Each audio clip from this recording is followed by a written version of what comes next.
성도 여러분 안녕하십니까? 네, 우리를 보호하시는 주님께서 저 천국을 생각하게 하시고 그 천국까지 안전하게 인도하여 주신다고 약속하여 주심에 감사드립니다. 주님이 그곳에서 우리의 모든 고난을 아실 것이며 고난에 대한 모든 보상들을 기쁘게 우리가 행복하게 할 수 있도록 부어 주실 것입니다. 오늘 그 아름다운 새 땅을 맛보시게 되는 귀한 예배 시간 되시길 간절히 바랍니다. 주님은 우리를 향하여 두려워하지 말라 말씀하십니다. 여호와께서 싸워주시겠다고 말입니다. 주님이 승리하시는 분이심을 우리가 믿을진데 우리가 주님을 믿기만 한다면 우리는 반드시 승리하게 될 것입니다. 하나님이 싸우신다는 것으로 동시에 우리의 결론은 두려움이 아니라 천국이 될 것입니다. 그러므로 그 천국을 조금 땡겨서 지금부터 맛보시길 예수님의 이름으로 축원드립니다. 기뻐하십시오. 행복해 하십시오. 우리의 운명은 천국입니다. 좋지 않습니까?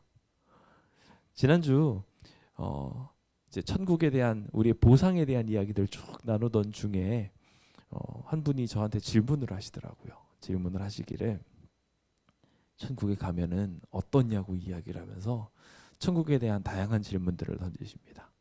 우리가 물속도 여행할 수 있냐고, 하늘도 날아다닐 수 있냐고. 성경에 그런 내용이 있을까요?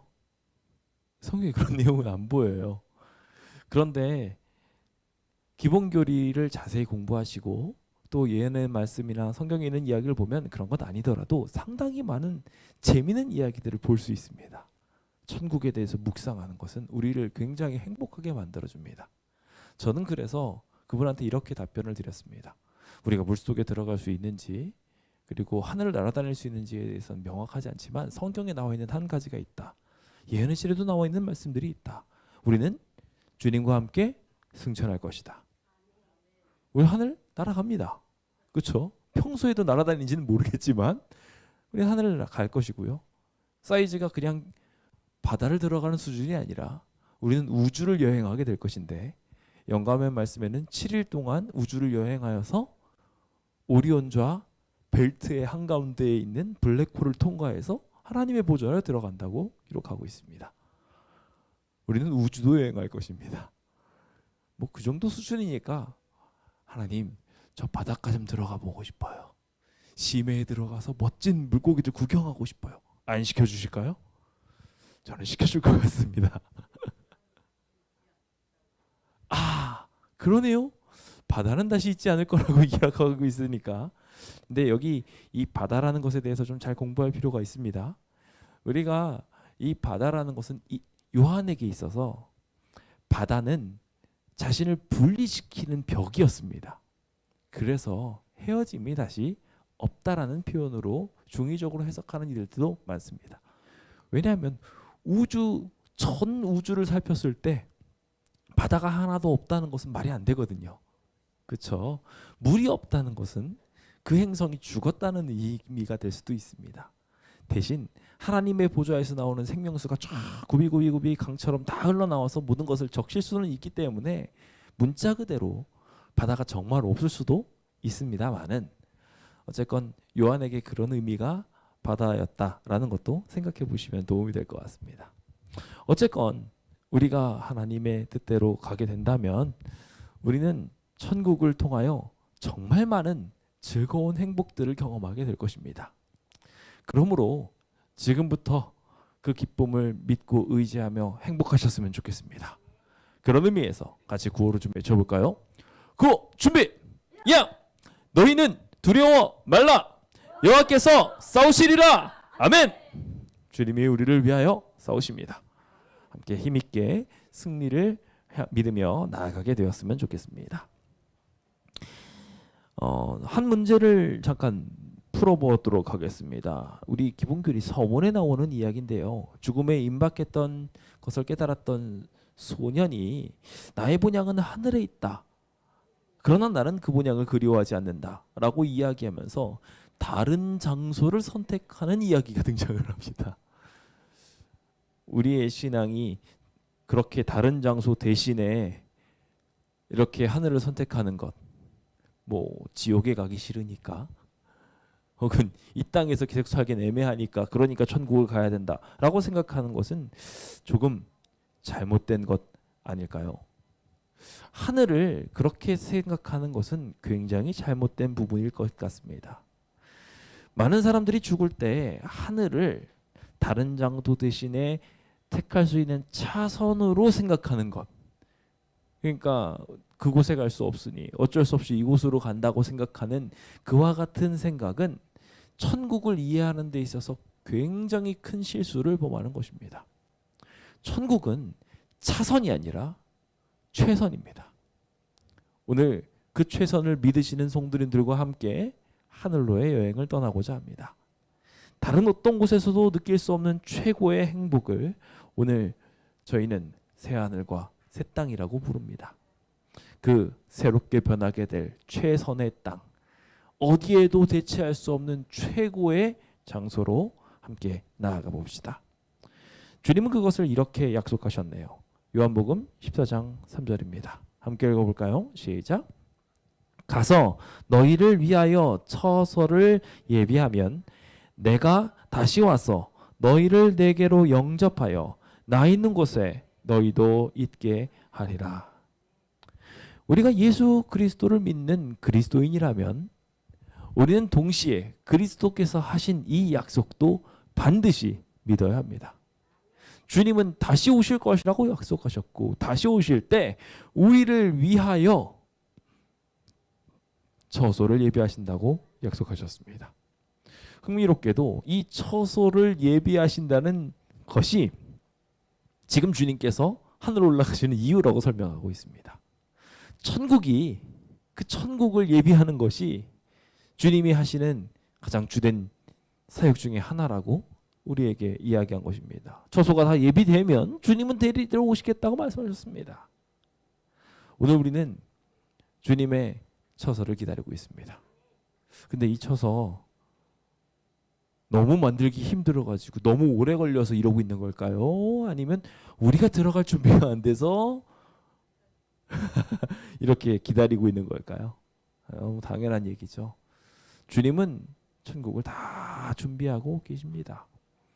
우리가 그곳에 들어갈 준비가 안 돼서 그 처소의 준비에 들어갈 비자가 우리가 좀 제대로 준비가 안 돼 있어서 그게 문제인 것 같아요. 그러니까 우리가 천국을 늘 생각하면서 이건 이미 우리한테 약속으로 주어져 있는데 내가 그곳을 정말 바라는지, 내가 거기에 정말 가고 싶어 하는지 계속 좀 고민해 볼 필요가 있을 것 같습니다.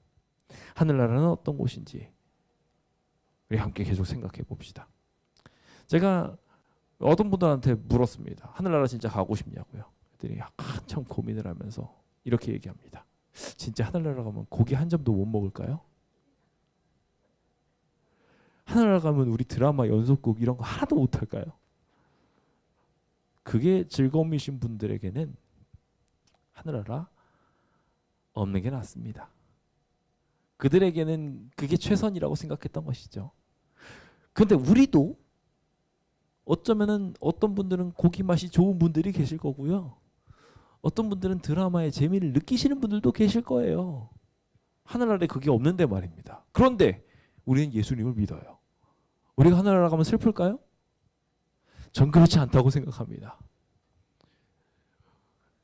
드라마에선 드라마에 있는 사람들이 주인공이고 컷하면 그 사람들조차도 그 행복한 순간에서 벗어나게 되지만 우리는 영원토록 드라마의 주인공이 돼서 살 것입니다. 하늘나라에 가서 모든 거민들이 우리를 보면서 주인공 대하듯 연예인 대하듯 볼 겁니다. 내가 정말 관심 있게 봤던 순간이었는데 그 순간에 광명교회 성전수호를 위해서 나가서 찬양을 하시더라. 느낌이 어땠냐? 물어볼 겁니다. 우주 거민들은 그런 거 경험 못 해보거든요. 지금 우리는 아주 특별한 경험, 특별한 순간에 있습니다. 이제 그 하늘나라를 경험하며 하늘나라 속에 있는 아름다움들을 함께 하나하나 맛봅시다. 그곳에 가장 우리를 행복하게 하는 것은 우리 하나님이십니다. 하나님이 어떤 분이신지 우리는 맛보게 될 것이며 그 행복을 맛보고 나면 더 이상 어떤 어떠한 것도 나의 즐거움이 될 수 없다는 것을 확인하게 될 것입니다. 부디 그 아름다운 천국을 소망하며 힘있게 천국을 외치고 다니시는 우리 성도님 되시길 예수님의 이름으로 축원드립니다. 주님께서 오자마자 외치시긴 기별은 회개하라 천국이 가까웠느니라 하였습니다. 과연 천국이 얼마나 좋은 곳이길래 우리의 삶을 되돌이켜서 송두리째 바꿔서 그 천국을 준비해야 되는 걸까요? 기본교리 28번째 내용 잠깐 함께 보도록 하겠습니다. 의가 거하는 새 땅에 하나님은 구속받은 자들을 위한 영원한 본향과 하나님의 면전에서 영원히 살고 기뻐하고 배울 수 있는 완전한 환경을 마련하실 것이다.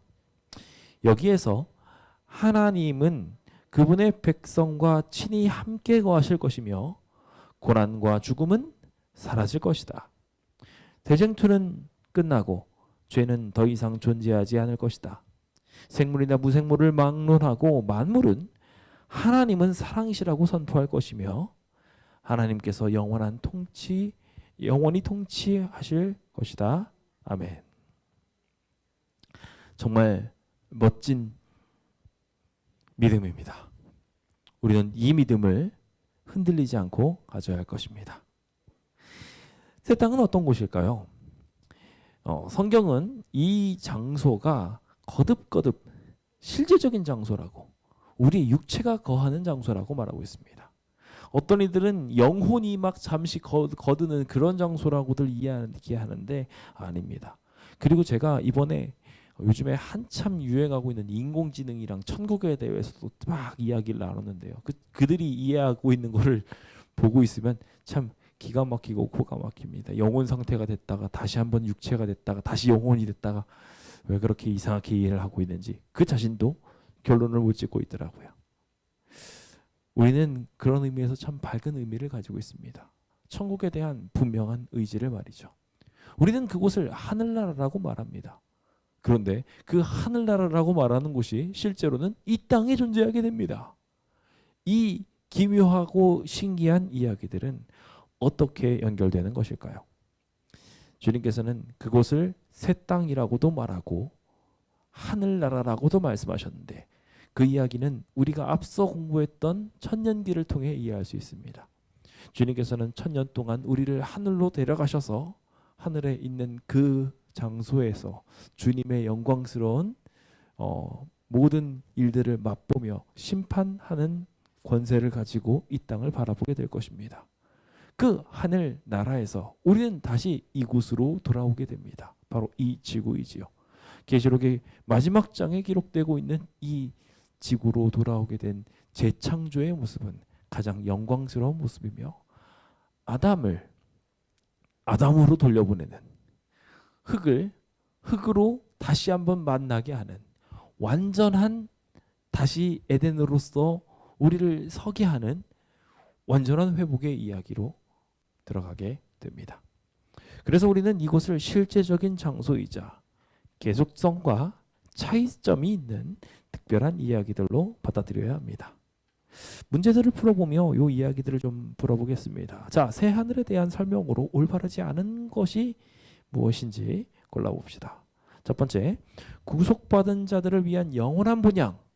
맞습니다. 이곳은 이제 우리의 본향이 될 것입니다. 우리는 어디에서 태어났죠? 흙에서 태어났습니다. 그러니 그 흙으로 연결되는 것이 본향이라고도 할 수 있습니다.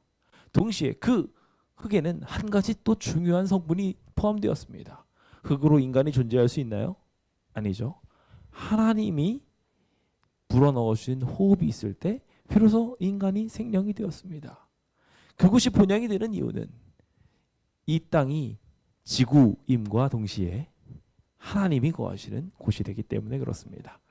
우리는 하나님의 면전에서 영원히 기뻐하게 될 것이며 그곳에서 아담에게 원래 설계되었던 것처럼 고난과 죽음은 사라지고 대쟁투가 끝이 나고 죄는 더 이상 존재하지는 않은 상황에서 행복하게 살게 될 것입니다.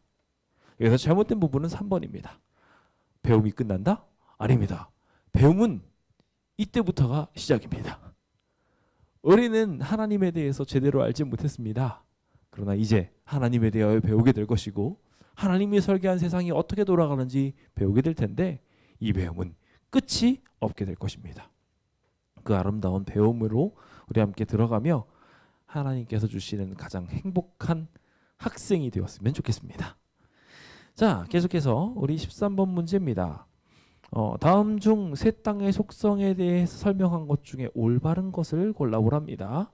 자, 실제적인 사람들이 오감을 통해서 실제적으로 막 느낄 수 있게 해주는 것이 새 땅의 특성입니다. 정답은 2번이지요. 상징하는 장소 역시 아니고요. 그리고 최종적으로 이 나라를 하늘에만 두실 것이다? 아니죠. 우리가 다시 내려온다고 이야기를 했습니다. 그리고 성경의 최초의 두 장은 불안정한 세상을 창조하셨다는 것을 이야기하고 있나요? 아니죠.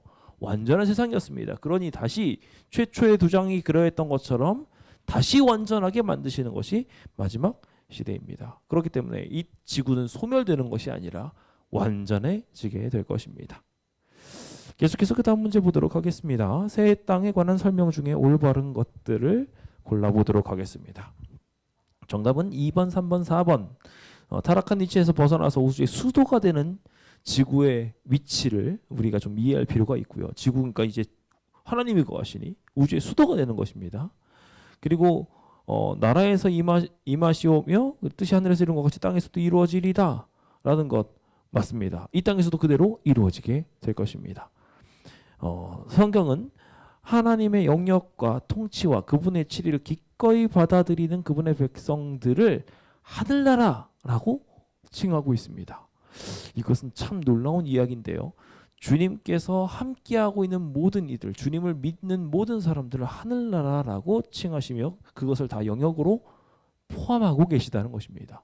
이 개념에 대해서 이해하고 계셔야 되는데 지금 당장도 중의적으로 표현했을 때 하늘나라가 임했다라고 생각할 수도 있다는 것도 생각해 두셔야 된다는 것입니다. 하지만 명확한 것은 우리가 하나님을 믿고 구원을 받게 되면 그가 있는 모든 곳들은 다 하늘나라가 될 것입니다. 네, 그것에 대해서 우리 기본교리는 그렇게 정리하고 있습니다. 자, 그렇다면 1번과 5번이 틀린 건데 뭐가 잘못됐을까요? 1번은 새 예루살렘은 지구에 세워지게 된다. 네, 그렇죠. 하늘이 아닙니다. 그리고 소멸을 되는 것이 아니라 재창조된다는 것으로 정리해 보시면 될 것 같습니다. 자, 계속해서 85번입니다. 자, 세 번째 베드로는 새 땅이 실제적인 장소라는 것을 간결하게 요약해서 설명해 주고 있는데요. 그 설명 중 옳은 것을 함께 좀 골라봐야 되겠습니다. 정답은 3번이고요. 세 번째 세상은 먼저 번 두 세상과 똑같은 실질적인 것이 될 것이다 라고 베드로가 이야기를 했습니다. 그 베드로의 이야기처럼 실제적인 장소라는 것을 베드로가 이야기했다는 것만 기억하시면 되겠는데요. 그것을 설명하면서 베드로가 한 이야기들이 있습니다. 홍수전의 세상을 노아의 세상이라고 이야기하지 않고 그때의 세상이라고 이야기했습니다. 홍수전의 세상을 노아가 소유하지 않았죠. 그리고 두 번째 세상은 지금 존재하는 세상인데 라고 이야기한 이것은 그 뒤에 부분이 조금 틀렸습니다. 그 의가 있는 곳이 아니라 의가 거하는 새 땅으로 표현되어 있고요. 그리고 조사 심판으로 전결될 세상이 아니라 불로 전결될 세상이라고 기록되어 있습니다. 그러니까 주님께서 마지막 시대에 다시 오셔서 삼림하심으로 불로 이곳을 정결하게 하실 것에 대해서 베드로는 기억하고 정리하고 있었다는 것. 그래서 노아의 세상에서는 물로, 그리고 이제 두 번째 세상은 불로 정결하게 함을 입을 것이다 라고 정의하고 있지요. 이 내용들은 어디서 등장할까요? 베드로전서 3장이 아니라 끝 차이로 베드로후서 3장에 등장합니다. 그러니까 베드로후서 3장을 머릿속에 두고 계시면 새 땅을 베드로후서 3장, 세 장이 말했다라고 외우시면 외우기 쉽겠죠? 네, 그래서 그렇게 외우시면 베드로후서 3장이 세상을 말하는 이야기구나 하고서 기억하시면 조금 외우기 쉬울 것 같습니다. 자, 계속해서 새 땅은 어떤 다른 곳이 아니라 이 땅이다. 새 땅이 될 수 없는 이유는 무엇인지에 대해서 우리는 4번 죄가 초래한 폐해가 하나님의 땅에서 제거해 버리시기 때문이다라고 새 땅이 되는 이유는 이 땅이 완전히 사라지는 것이 아니라 죄가 없어진 것이다라는 것으로 이해하면 이 부분에 대해서 명확하게 이해하신 것이라고 볼 수 있을 것 같습니다. 자, 그렇다면 이제 이 새 땅에는 새 예루살렘이 세워지게 된다고 기록하고 있습니다. 이 새 예루살렘은 새 땅의 수도가 될 곳인데요. 이 새 예루살렘, 평화의 도상으로 기록되어진 이 새 예루살렘은 어떤 곳일까요? 이것은 하늘과 새 땅을 연결시키는 장소로서 지구가 폐허가 되어 있을 때 새 예루살렘 도성이 이곳에 탁 내려오면서 하늘과 땅이 이어지게 되는 주님의 영광의 왕국이 이 땅에 임하게 되는 연결고리가 됩니다. 그래서 이것을 기본교리에서 낙원과 동의어가 된다라고들 표현하고 있지요. 그래서 여기서 등장하는 이제 하늘이라는 것을 성경에서는 뭐 대기권 하늘이나 별들의 하늘, 낙원을 존재하는 셋째 하늘 등등으로 다 표현하고 있는데 다 그것을 포함하는 중의적 이야기들로 이해하며 새 예루살렘을 그렇게 새 땅과 연결시키는 존재로 정의하고 있다고 생각하면 되겠습니다. 즉 한마디로 하나님의 도성이 존재하니 이 지구가 새 땅이 되는 것이며 하나님의 도성이 이곳에 존재하니 어디나 우리가 있는 그곳이 하늘나라가 되는 것입니다. 그 도성에 대한 열쇠가 이 새 예루살렘에 있고요. 그러다 보니 이 새 예루살렘에 대한 묘사도 아주 상세합니다. 물리적인 묘사는 참 아름다움을 묘사하는 신부가 단장한 것 같더라라고 이야기하면서 그 빛이나 구조나 식량과 음료수까지도 자세하게 기록하고 있습니다. 자, 그것을 문제로 좀 보겠습니다. 자, 성경에서 쓰인 하늘의 의미가 아닌 것이 있습니다. 뭘까요? 대기권 하늘도 성경에서 쓰인 하늘의 의미입니다. 낙원도 마찬가지로 포함하고요. 별들의 하늘도 포함하는 이야기입니다. 그리고 하나님의 백성마저도 심지어 하늘이라고 표현하고 있습니다. 마지막으로 틀린 것 2번이죠. 사단의 거처는 그렇게 표현되지 않습니다. 자, 68번 문제고요. 자, 침례 요한은 요한계시록에서 새 예루살렘의 아름다움을 보여주기 위해서 이 단어를 사용했습니다. 뭘까요? 예, 신부가 남편을 위해서 단장한 것 같이 아름답다라고 표현을 했습니다. 실제로 그래서 우리가 그곳에 하객으로 들어가는 것이라는 것을 우리가 좀 잘 기억하면 좋을 것 같습니다. 천국에 대한 예언들을 자세히 보시고 비유들을 자세히 보시면은 우리들이 항상 하객입니다. 신랑이 왔다 하고 있을 때 기다리고 있었던 열처녀가 우리들입니다. 신부는 뭐예요? 이 단장한 하나님께서 우리를 위해서 구원하시기 위해서 베풀어 주신 지구의 주권을 상징하는 새 예루살렘입니다. 그래서 그 예루살렘 성을 우리가 기대하고 고대하며 그 결혼식, 그것이 합쳐지게 되는 아름다운 기적을 경험하면서 우리는 그곳에 하객으로서 참여하고 동시에 그곳을 누리게 되는 백성이 된다고 기억하시면 될 것 같습니다. 자, 예루살렘의 뜻 뭘까요? 더 이상 죄악이 없으니 평화의 도성이라고 기억하시면 되겠죠? 그리고 새 예루살렘 성의 물리적인 묘사로 옳지 않은 것이 있습니다. 정답은 4번. 우리 기초석은 10개인가요? 12개 각각 다른 보석으로 12기초석으로 이루어져 있죠. 나머지 하나님의 영광으로 더 이상 해와 달이 쓸데없게 될 정도로 아주 아름다운 빛이 있을 것이고 밤이 없고 그리고 지극히 귀한 보석으로 되어 있으며 도성의 주된 건축 재료는 금이 될 것이다 라고 이해하시면 되겠습니다. 그렇다면 31번 문제도 저절로 해결되네요. 주된 건축 재료는 금입니다. 네, 금입니다. 와, 요즘에 금값이 보통이 아니죠. 금값 요즘에 금테크들 하시는 분들은 대박들을 좀 보셨으리라 생각을 하는데 하늘나라 가면 금은 굴러다니는 겁니다. 아무것도 필요 없습니다. 별것도 아니니까요. 우리 여기서나 변하지 않고 희소성이 있다고 가치 있는 거지 하늘나라 가면 아무것도 아닌 것들이라는 것을 꼭 생각하시면서 너무 이 땅에 매여 살지 않게 되었으면 좋겠습니다. 자, 새 예루살렘 12문은 무엇으로 만들어졌을까요?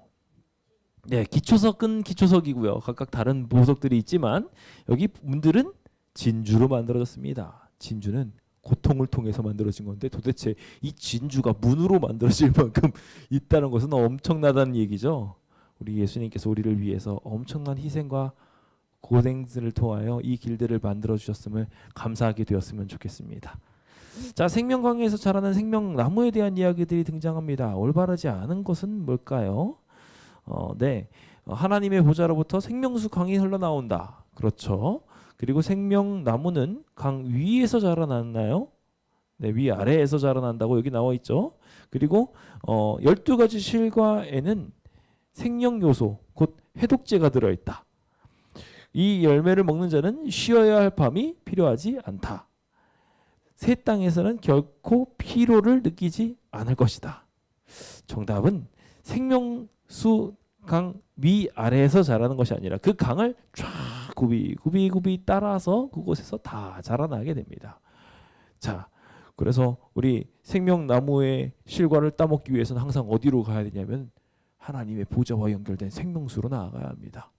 우리는 항상 예수님을 맛보게 될 것입니다. 여기서 에덴 동산과 달라진 점이 있습니다.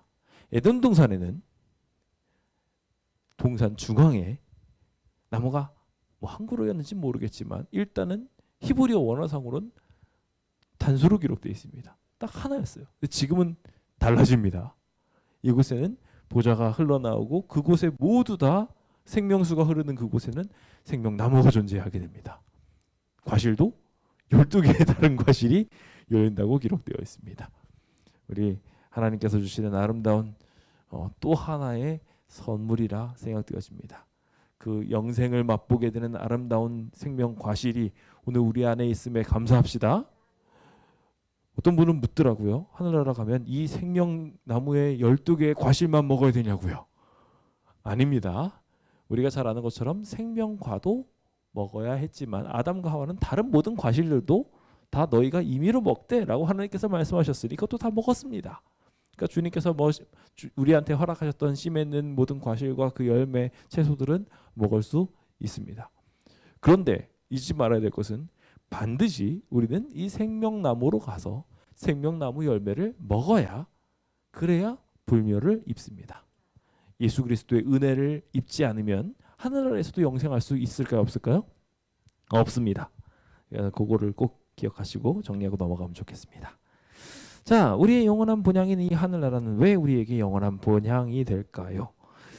일단은 이 영원한 본향에 대한 이야기를 하면서 예루살렘 성에 대해서 도시의 집으로 표현하기도 하고요. 동시에 우리는 새 예루살렘을 그렇게 영원한 본향으로 도시의 집으로 영광스러운 도성으로 맛보게 되며 그곳을 우리의 본향으로 두겠지만 또 하나의 집, 시골의 집을 두게 될 거라고 말하고 있습니다. 성벽 안에 갇혀 있지 않고 주님께서 명령하신 각 땅들을 맡아서 거기에서 생육하고 번성하며 그곳에서 시골의 집도 지을 것을 기록합니다. 그게 이사야서 65장에 등장을 하고 있어요. 그래서 그곳에서 각각 그것을 곡식을 심고 그것에서 추수하고 먹으면서 그러면서 하나님과 거하게 됩니다. 그래서 저는 이 이야기를 볼 때 우리의 이동이 KTX 수준을 넘어설 것 같다는 생각이 듭니다. 그러지 않으면 지구 반대편에서 하나님의 보좌로 나와서 하나님과 교제하고 또 하나의 뭐라고 할까요? 그 집이라고 할 수 있는 도성을 드나드는 일이 불가능해지게 되겠죠. 그리고 우리가 잘 아는 것처럼 천사들이 움직이는 것을 곰곰이 생각해 보면 하늘나라의 천사가 회의를 할 때 욥이 실시간으로 고난을 받고 있는 것과 동시에 회의가 이루어집니다. 천사가 그 하나님의 먼 그 7일 걸리는 그 거리를 슝슝슝슝 왔다 갔다 하면서 회의를 합니다. 그렇죠? 그런 걸로 봤을 때 아마 하나님께서 아주 특별한 이동수단으로 이 본향을 즐겁게 다니게 하시지 않을까 생각해 보게 됩니다.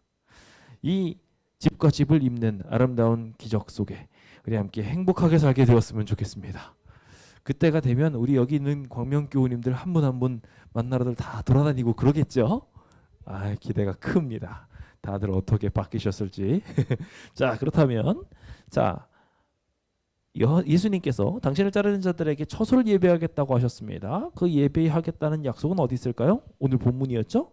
요한복음 14장 1에서부터 3절. 그렇죠? 우리가 너무나 잘 알고 있는 약속의 말씀입니다. 자, 그 다음에 본향에 대한 설명으로 옳지 않은 것 골라보도록 하겠습니다. 정답은 4번. 하늘에 가옥을 설계하고 세우는 일은 하지 않는다가 아니죠. 우리가 이야기한 것처럼 도심의 집도 있지만 시골의 집을 두어서 우리가 집을 짓고 행복하게 살 거라고 기록하고 있습니다. 나머지 고대했던 성이나 거할 곳은 실제적인 장소라는 것, 그리고 성벽 안에 갇혀 있지 않고 밖에 나가서 곡식을 심고 그것을 추수하면서 먹으면서 살게 된다는 것, 그것이 다 성경적이라는 것을 기억하시면 되겠습니다.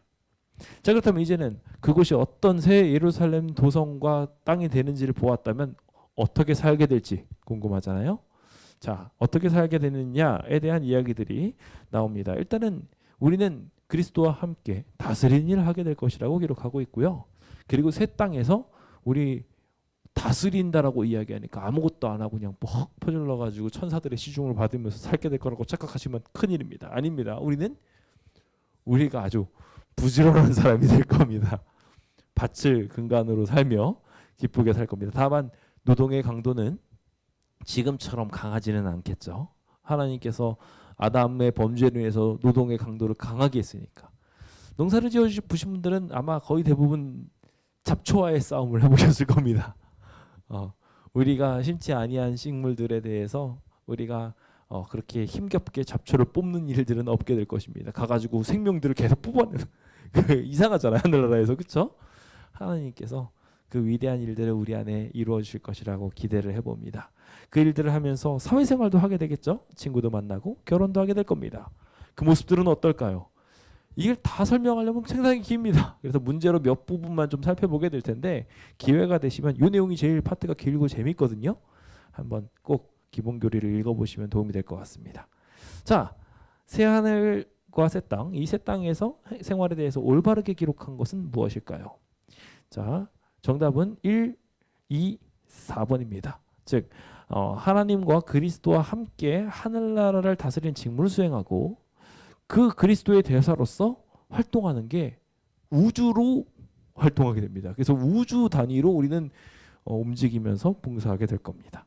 그리스도에 대한 경험한 것들 우리가 증거하면서 살게 될 것에 대해서 기록하고 있습니다. 잘못된 것 3번은 뭐가 잘못된 걸까요? 네, 가장 큰 기쁨은 하나님한테 인정받는 게 아니라 하나님께 영광 돌리는 것이 될 것입니다. 네, 하나님한테 인정받으려고 거기 가서도 고생하려고 하지 않을 거예요. 우리가 하나님을 찬양하는 것 자체가 가장 큰 기쁨이 될 거라고 기록이 되어 있습니다. 자, 계속해서 장막이 하면서 쭉 나와 있는 하나님과 우리가 함께 있을 것에 대한 약속은 계시록 21장 3절에 등장하는 이야기입니다.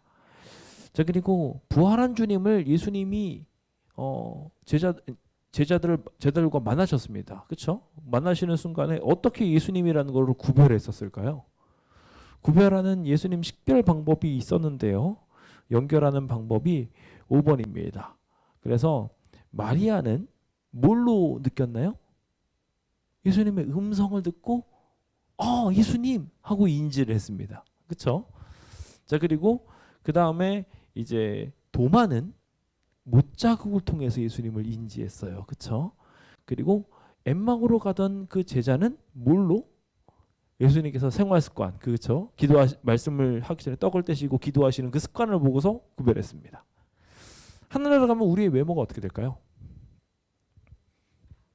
싹 달라질 겁니다. 이거 어디 가서 성형수술 하셨는지 완전히 달라진 모습이 되실 거예요. 지금처럼 자글자글한 주름도 다 사라질 거고요. 싹 우리가 완벽하게 달라질 거예요. 요즘 제가 보니까 거울 보니까 얼굴 하나둘씩 검버섯이 피고 있더라고요. 늙었구나. 큰일 났다. 하늘 나가면 그런 거 다 없어질 겁니다. 우리 주님이 그럼 우리를 어떻게 알아보게 하실까요? 우리가 여기에 보면은 일단 음성, 그렇죠? 일단은 예수님이 스스로를 알려주셨을 때 음성, 그리고 생활의 습관이나 흔적들, 특별한 흔적들은 인지하게 되는데 도움이 되게 될 것 같습니다. 그리고 저는 그것에 한 가지 더 더해서 꼭 그런 게 없더라도 뭔가 특별한 에너지가 있을 것 같다고 믿어요. 왜냐하면 변화산상에서 베드로가 다른 사람들과 딱 있었을 때 변화산상에 있었던 두 사람, 예수님 곁에 두 사람이 있었던 것을 보고서 저 사람이 모세랑 엘리야구나 바로 알았어요. 그렇죠? 나는 모세란다, 나는 엘리야란다 이렇게 설명했을까요? 아니에요, 그렇죠? 근데 알아봤어요. 하늘에서 알아보는 방법일 것 같아요. 그렇죠? 모세와 엘리야가 이 땅에서의 흔적이나 얼굴들을 다 그렇게 갖고 있지 않았을 텐데 바로 알아보았다는 것은 특별한 인식 방법이 있다고 저는 믿습니다. 그런 일들로 우리는 서로서로를 만나게 되고 알게 될 것입니다. 그런 상식의 범위를 벗어난 인지 능력을 가지고 있다 보니 결혼하게 되는 일들도 어떻게 될까요? 그렇죠. 달라지게 됩니다. 그래서 시집 장가 가지 않고 천사와 같이 될 것에 대해서 기록하고 있습니다. 그래서 결혼 제도에 대해서 옳지 않은 것은 5번. 과부가 된다고 해가지고 가장 사랑했던 남편을 만나가지고 그 사람과 이렇게 만나는 거 아닙니다. 그날이 되면 우리는 결혼과 같은 혜택들, 결혼과 관련된 혜택들은 뺏기지 않게 될 것이라고 기본교리는 정리하고 있어요. 그래서 결혼을 통해서 생겨났던 여러 가지 혜택들, 그리고 사랑과 기쁨과 즐거움에 절대로 부족함이 없을 것이고, 결혼으로 생겨난 그 긴밀한 유대감은 절대로 사라지지 않고 허무와 냉대를 느끼는 일 없이 될 것이라고 기록하고 있습니다. 그것은 우리가 알지 못하지만 천사의 교제와 같을 거라고 성경에 묘사되어 있고요. 그것이 이 땅의 결혼보다 더 좋은 어떠한 것으로 예비되어져 있을 것으로 우리는 예상할 수 있습니다. 그것이 어떤 것인지 저도 궁금해 죽겠습니다. 하나님께서 어떻게 이끄실지 저도 자세히는 모르지만 천사들의 교제와 같이 오늘 우리도 더 아름다운 지경을 벗어난 교제들을 하게 될 거라 기대를 합니다. 그 아름다운 교제가 오늘 광명교우님들과도 연결되었으면 좋겠습니다. 자, 이제 94번 문제입니다. OX 문제인데요. 제가 OX 문제를 웬만하면 안 가져오는데 여기다 하나 넣었습니다. 문제가 기가 막혀서 그랬습니다. 자, 우리의 구속받은 자들이 가옥을 건축하며 그 안에서 살겠다는 약속과 사람들이 검은 고를 열주할 것이라는 표현은 모두 실제적인 묘사가 아니며 비유적인 묘사이다. 그러므로 새 땅에서 이러한 일들은 실제로 일어나지 않는다. O일까요, X일까요? 정답은 X입니다. 사자의 굴에 손을 집어넣고 염소와 같이 곰이 뛰어노는 모습을 보고, 그거를요 우리가 다 비유로 해석해버리게 되면 천국은 천국이 더 이상 아닙니다. 어떤 이들은 천국을 다 그냥 비유로 해석해버리시는 분들이 있습니다. 그래서 그것에 대한 차관점에서 우리가 실수할 수 있음을 보게 됩니다. 하나님께서 주신 그 모든 약속에 대하여 분명하게 믿게 되기를 간절히 바랍니다. 주님은 우리를 지키시고 보호하여 주실 것입니다. 자, 그렇다면 이제 넘겨서 우리 다른 문제들이 많지만 좀 넘겨서 우리 새 땅에서 지적 생활에 대한 부분을 잠깐 보겠습니다. 주님은 이곳에서 지능의 회복과 무한한 가능성을 주실 것이고 영적 추구들을 할 수 있도록 해주실 것입니다. 그것을 가르쳐서 여기 문제에서는요 이렇게 정리합니다. 계시록은 치료 이상의 치유를 뜻하는 것으로서 회복을 말하고 있어요. 그러니까 즉 우리는 그냥 다쳐서 상처 입어서 치료받는 것은 하늘나라에 일어나지 않을 일이에요. 그렇다면 뭐가 계속 이렇게 회복이 있다고, 치유가 있는다고, 치료가 있다고 말하는 걸까요? 우리 하나님을 보면서 하나님의 형상으로 계속 성장해가는 회복이 있게 될 것입니다. 그 일들을 우리는 경험하면서 계속해서 살게 될 것이고, 그것이 지적 활동이에요. 우리는 무한하게 성장해가며 하나님을 이해하는 과정들로 넘어가게 될 것입니다. 주님을 계속 배우게 될 것이니까요.